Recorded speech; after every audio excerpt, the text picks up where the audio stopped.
Warahmatullahi wabarakatuh. Selamat siang dan salam sejahtera bagi kita semua. Perkenalkan, nama saya Lili Susilawati, Widya Iswara BBPWKS Bandung, Kementerian Sosial. Pada kesempatan ini saya akan menyampaikan materi transformasi pengelolaan dan penilaian kinerja SDM PKH pada TOT pelatihan peningkatan kapasitas SDM PKH. Selamat menyaksikan. Assalamualaikum warahmatullahi wabarakatuh. Waalaikumsalam warahmatullahi wabarakatuh. Baiklah Ibu Bapak, di hari kedua ini saya akan menyampaikan modul 3, yaitu transformasi pengelolaan dan penilaian kinerja SDM PKH. Ibu Bapak masih semangat? Masih Ibu. Baiklah, pokok bahasannya adalah 1. Ruang lingkup tugas dan fungsi SDM PKH. 2. Kompetensi SDM PKH sebagai pegawai pemerintah dengan perjanjian kerja atau P3K. Sebelum saya lebih dalam menjelaskan tentang materi ini, saya mau bertanya dulu, apa yang Ibu Bapak bayangkan tentang P3K? Ada yang mau menjawab? Saya Bu. P3K itu adalah pegawai pemerintah dengan perjanjian kerja. Oke, terima kasih. Bu Debi mau menjawab. Bu Debi juga? Boleh Ibu. P3K adalah tenaga honorer yang diangkat menjadi ASN Ibu. Oke, terima kasih. Pak Fikri, silakan mau menjawab. Ya Ibu, menurut pengetahuan saya P3K yaitu tenaga honorer yang diangkat jadi ASN, tetapi tidak mendapat pensiun.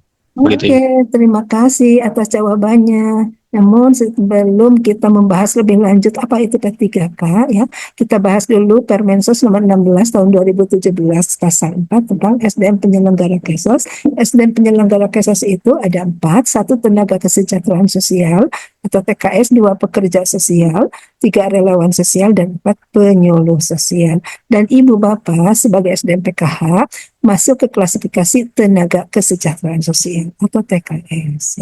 Nah, kita pahami dulu apa itu TKS. TKS adalah seseorang yang dididik dan dilatih secara profesional untuk melaksanakan tugas pelayanan dan penanganan masalah sosial dan atau seseorang yang bekerja baik di lembaga pemerintah maupun swasta yang ruang lingkup kegiatannya di bidang kesejahteraan sosial. Nah, Ibu Bapak, kita bahas lagi lebih lanjut tentang Permensos nomor 16 tahun 2017 pasal 5. TKS itu meliputi ASN dan masyarakat. Nah, Ibu Bapak, itu TKS dari unsur masyarakat termasuknya Ibu Bapak. Dan selanjutnya ada TKS itu yang dari unsur ASN. Siapa saja TKS dari unsur ASN? Pertama PNS, yang kedua pegawai pemerintah dengan perjanjian kerja atau P3K. Nah, nanti kalau Ibu Bapak sudah jadi P3K, berarti Ibu Bapak termasuk TKS dari unsur ASN. Yaitu yang nomor 2, yaitu P3K.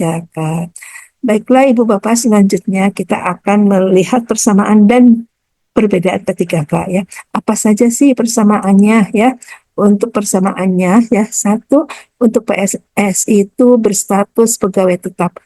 Untuk P3K diangkat dengan perjanjian kerja sesuai kebutuhan instansi dan ketentuan undang-undang. Itu bedanya di situ. Yang kedua, PNS memiliki NIP secara nasional, sama P3K juga. Yang ketiga, menduduki jabatan pemerintahan, sama P3K juga. Yang keempat, melaksanakan tugas pemerintahan, sama P3K juga. Yang kelima, untuk PNS pengadaan paling rendah 18 tahun, paling tinggi 35 tahun. Kalau untuk P3K pengadaan paling rendah 20 tahun dan paling tinggi 1 tahun sebelum pensiun. Jadi masa kerja untuk P3K itu paling singkat 1 tahun. Nah, kalau untuk PNS gaji berdasarkan perundang-undangan, sama untuk P3K juga. Jadi ada persamaan dan perbedaannya. Baiklah, dari tadi kita belum membahas apa sih P3K. Kita pahami dulu apa pengertian daripada P3K. Pengertian P3K ini diatur dalam Permenpan RB nomor 20 tahun 2023. P3K adalah warga negara Indonesia yang memenuhi syarat tertentu yang diangkat berdasarkan perjanjian kerja untuk jangka waktu tertentu dalam rangka melaksanakan tugas pemerintah dan atau menduduki jabatan pemerintah, ya. Itu pengertian daripada P3K. Nah, sekarang kita bahas fungsi dan tugas daripada P3K. Setelah Ibu Bapak nanti menjadi TKS dari unsur ASN sesuai dengan Undang-Undang ASN Pasal 10, maka P3K ini memiliki fungsi sebagai 1. Pelaksana kebijakan publik, 2. Pelayanan publik, dan 3. Perekat dan pemersatu bangsa. Itu fungsinya.